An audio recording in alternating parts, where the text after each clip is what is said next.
بسم اللہ الرحمن الرحیم نحمدہ ونصلی علی رسولہ الکریم اما بعد فاعوذ باللہ من الشیطان الرجیم بسم اللہ الرحمن الرحیم۔ میرے محترم عزیز سامعین، آج آپ حضرات کے سامنے اجتماعی زندگی میں پردہ پوشی کی اہمیت اور اس کے متعلق چند گزارشات کرنی ہیں۔ آج اہل اسلام تعداد میں کم ہیں، نہ ہی دولت، اقتدار، اسباب و وسائل میں کسی قوم سے پیچھے ہیں، لیکن بحیثیت قوم عزت وقار سے ہاتھ دھو بیٹھے ہیں۔ باہمی عداوت، نفرت، بغض، عناد، حسد، جلن جیسے دمک نے اس کے مضبوط اور بااثر وجود کو چاٹنا شروع کر دیا ہے۔ نتیجتاً مسلمان اخلاقی اور روحانی اعتبار سے کھوکھلا ہو چکا ہے،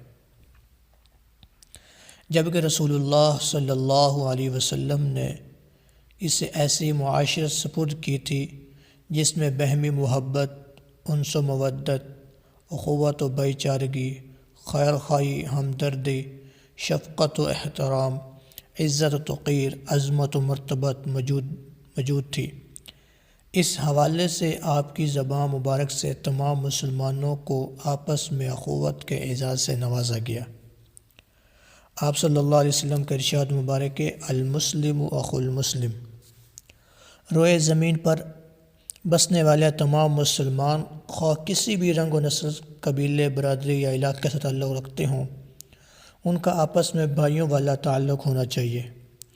ایک مسلمان کی خوشی سے دوسرے کو بھی خوشی حاصل ہونی چاہیے، اور اگر کسی ایک کو کوئی دکھ، رنج، الم یا پریشانی پیش آتی ہے تو اس کی تکلیف بھی تمام مسلمانوں کو محسوس ہونی چاہیے۔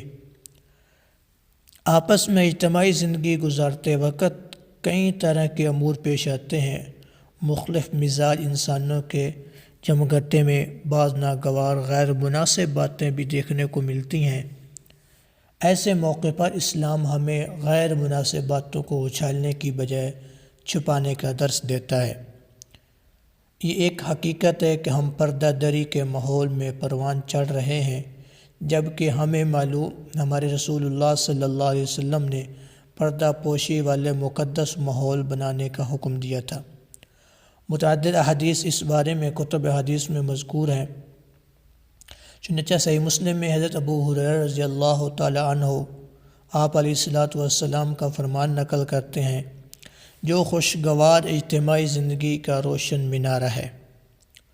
آپس میں رہتے ہوئے اگر کسی کا کوئی عیب، گناہ یا غیر اخلاقی کام دیکھ لیں تو اسے جگہ جگہ اچھالنے سے گریز کریں، بلکہ اسے چھپا لیں۔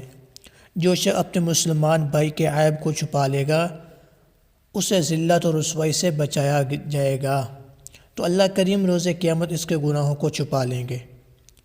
ایک اور حدیث میں اس بات کا سبق بھی دیا گیا ہے کہ آپس میں ہمدردی، خیر خواہی کے جذبے کو مجزن رکھا جائے۔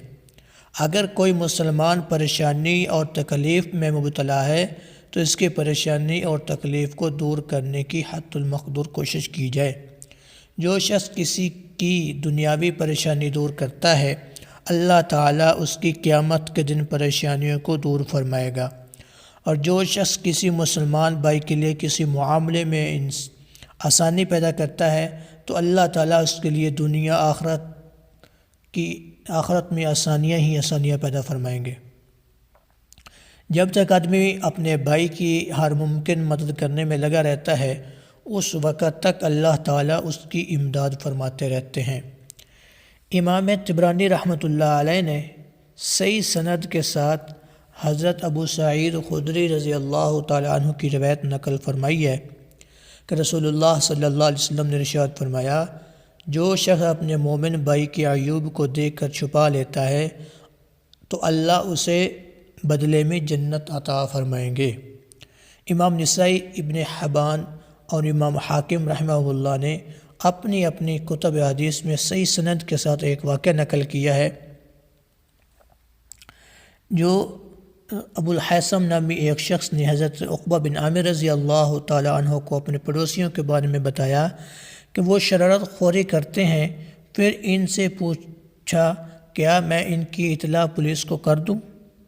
حضرت عقبہ بن عامر رضی اللہ عنہ فرمانے لگے ہرگز نہیں، بلکہ تم ان کو سمجھاؤ اور اللہ کے خوف سے ڈراؤ۔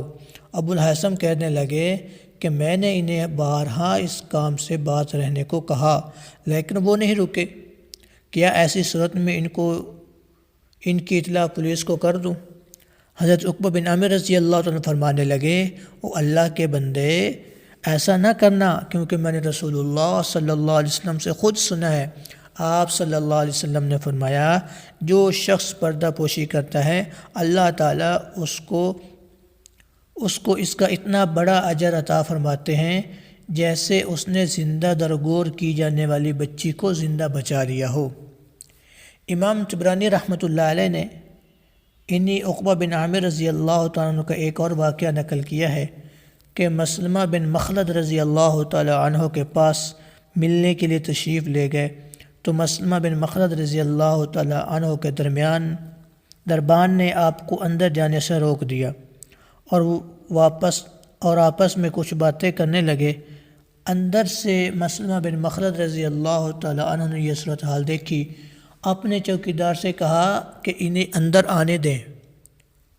جب حضرت عقبہ بن عامر رضی اللہ تعالیٰ عنہ تشریف لائے تو مسلمہ بن مخلد رضی اللہ تعالیٰ عنہ سے فرمانے لگے میں محض اس کی زیارت کے لیے نہیں آیا بلکہ مجھے آپ سے ایک کام بھی ہے۔ کیا آپ کو وہ دن یاد ہے جب رسول اللہ صلی اللہ علیہ وسلم نے یہ ارشاد فرمایا تھا جس سے اپنے بھائی کی برائی یا غیر اخلاقی کام کے بارے میں معلوم ہو جائے اور وہ اسے چھپا لے، یعنی اپنے بھائی کی پردہ پوشی کرے تو اللہ قیامت کے دن اس کی پردہ پوشی فرمائیں گے؟ مسلمہ بن مخلد رضی اللہ عنہ نے فرمایا کہ ہاں مجھے آپ صلی اللہ علیہ وسلم کا یہ فرمان یاد ہے۔ چنانچہ حضرت عقبہ بن عامر رضی اللہ عنہ فرمانے لگے کہ میں محض اسی لیے آپ کے پاس حاضر ہوا تھا کہ آپ سے اس کی تصدیق حاصل کر لوں۔ حدیث مبارکہ کی روشنی میں یہ بات ہمیں معلوم ہوتی ہے کہ ہمیں اپنا مزاج ایسا بنانا چاہیے کہ ہم دوسروں کے عیوب کو جگہ جگہ نہ بتاتے پھریں۔ ہمیں عیب گوئی سے بھی شریعت منع کرتی ہے اور عیب جوئی سے بھی، بلکہ سنن ابن ماجہ میں حضرت عبداللہ بن عباس رضی اللہ تعالی عنہ نے نبی کریم صلی اللہ علیہ وسلم کا ارشاد نقل کیا ہے جو کسی دوسرے کی پردہ پوشی کرتا ہے اللہ قیامت کے دن اس کی عیوب اور گناہوں کو چھپا لیں گے، اور جو شخص لوگوں کی پردہ داری کرتا ہے اللہ تعالیٰ اس کو گھر بیٹھے ذلیل و رسوا کر دیتا ہے۔ اس حوالے سے آج ہم سب کو اپنی حالت دیکھ لینی چاہیے کہ ہم وہ کام کر رہے ہیں جس سے کل قیامت کے دن اللہ تعالیٰ ہمارے عیوب اور گناہوں کو چھپا لیں گے، یا پھر ہم وہ کام کر رہے ہیں جس سے انسان اپنے گھر بیٹھے رسوا ہو جاتا ہے۔ یہ بات ہم سب کے لمحہ فکریہ ہے۔ سچی بات تو یہ ہے کہ ہم نے اسلام کی تعلیمات سے منہ موڑ لیا ہے، ہماری اخلاقی حالت قابل رحم ہے۔ جب سے رسول اللہ صلی اللہ علیہ وسلم کی سنتوں کی بجائے مغربی کلچر اپنے ماحول میں داخل کیا ہے اسی دن سے بے سکونی ہے۔ اللہ تعالی ہم سب کو نیک عادات اپنانے کی توفیق بخشے۔